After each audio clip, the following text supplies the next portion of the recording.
All right, my name's Colton Breinholt. This is my presentation on the criminalization of poverty. And starting off with my introduction, the criminalization of poverty is a harsh reality that affects millions of people instead of helping those in financial hardship. Many policies punish poverty, making it even harder to escape. People without money face fines they can't pay, legal barriers that keep them trapped, and over-policing that disproportionately targets low-income communities. Through this presentation, I'll explore how the justice system criminalizes poverty and the ways in which society enforces punishment rather than solutions. This issue is not just about crime, it's about survival. So let's take a closer look on how economic hardship becomes a crime in itself. Financial hardship and crime. One of the clearest ways poverty is criminalized is through minor infractions that turn into legal entrapment. Many people don't commit crimes because they want to, but because they have no other option. Imagine someone stealing food because they're hungry, or skipping bus fare because they need to get to work but can't afford a ticket. These are survival crimes. Yet instead of providing help, society responds with fines, arrests, or even jail time.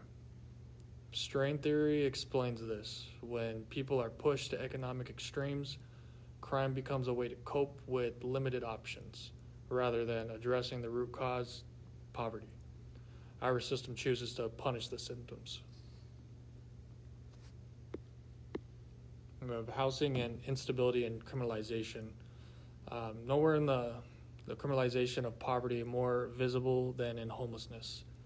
Many cities have laws that make it illegal to sleep in public, camp in parks, or even sit too long in certain areas. This means people have nowhere to go and are constantly at risk of being fined or arrested just for existing in public spaces. Instead of providing affordable housing, governments focus on clearing the homeless from sight, out of mind. Eviction notices are a symbol of the problem as well. Many people are just one missed paycheck away from losing their homes, and once they become homeless, they enter a cycle that's almost impossible for them to escape.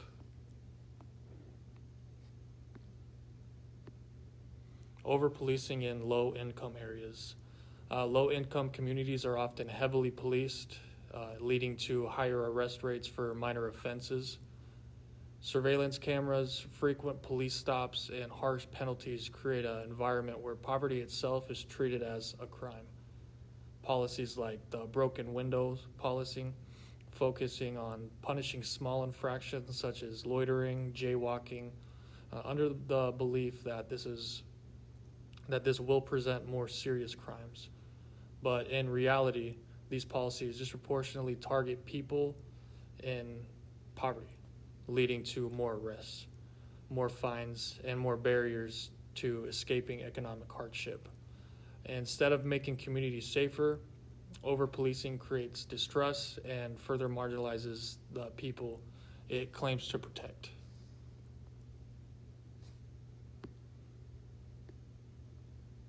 We have exploitative financial systems.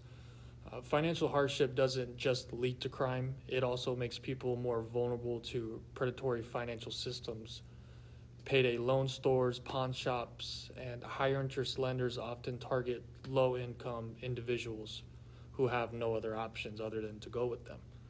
These services may seem like a lifeline, but in reality, they trap people in cycles of debt that sometimes you can't get out of. If someone can't pay a loan back, they face escalating interest, legal action, or even jail time in some states where debtors' prisons still exist. The irony is that people who are struggling financially are punished for not having money instead of being given the resources to improve their situation.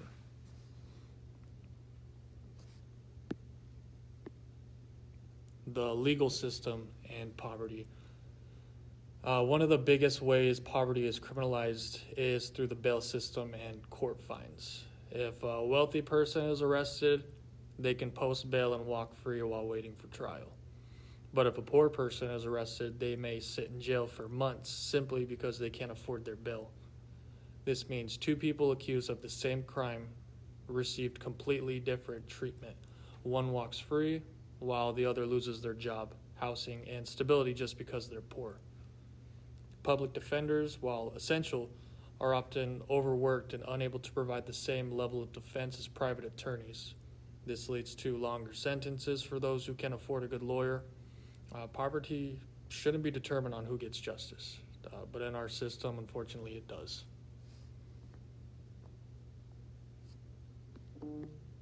Social assistance and a stigma. While there are programs meant to help low-income individuals, many of them come with heavy restrictions. For example, food banks provide crucial resources, but they're often overburdened and underfunded, definitely not overfunded. Government aid like welfare comes with strict eligibility requirements that make it difficult for many to qualify. Worse, some cities have made it illegal to feed the homeless in public, criminalizing acts of kindness, which is kind of crazy when you think about it. When we make it harder for people to get help, we force them into desperate situations that only increase the likelihood of crime and instability. The photo here of cans macaroni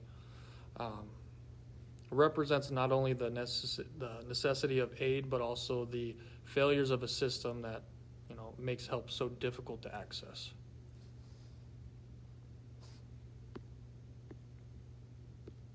Wealth disparities and justice. The justice system does not treat all crimes equally. I think we can all agree with that.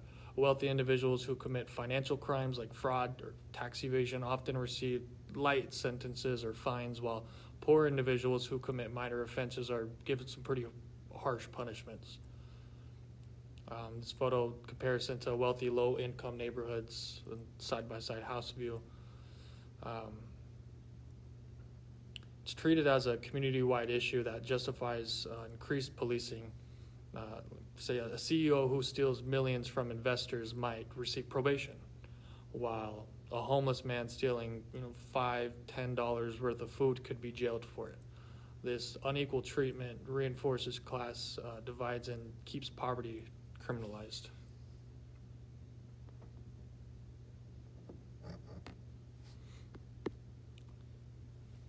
Solutions and advocacy. So what can we do about this? One solution is eliminating the cash bail system, which disproportionately punishes the poor. Another is decriminalizing homelessness and shifting from punitive policies to supportive ones like investing in affordable housing and social services. Additionally, reforms to court fines and public defense funding could help ensure that economic status does not determine someone's fate in the justice system. Some cities have already begun shifting resources away from policing and towards community support programs, proving that real change is in fact possible. The more that we recognize the criminalization of poverty, the more we can advocate for policies that address economic hardship and instead of punishing them for it.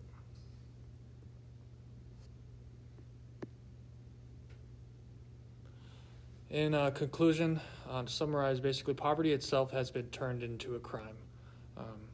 People without money are fined, arrested, jailed for their inability to pay, while the wealthier individuals face, honestly, fewer consequences for even more serious offenses. Over-policing, housing instability, financial exploitation, and legal system biases all contribute to this cycle. If we truly want to reduce crime and create a just society, we have to stop punishing poverty and start addressing it and coming to some solutions.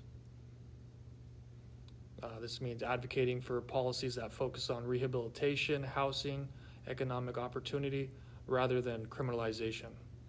Change is possible, but it starts with the awareness and it starts with the action for everybody. If we all come together, I believe this is something that can be changed in the future. It will take some time, but it's definitely something I believe that can be changed.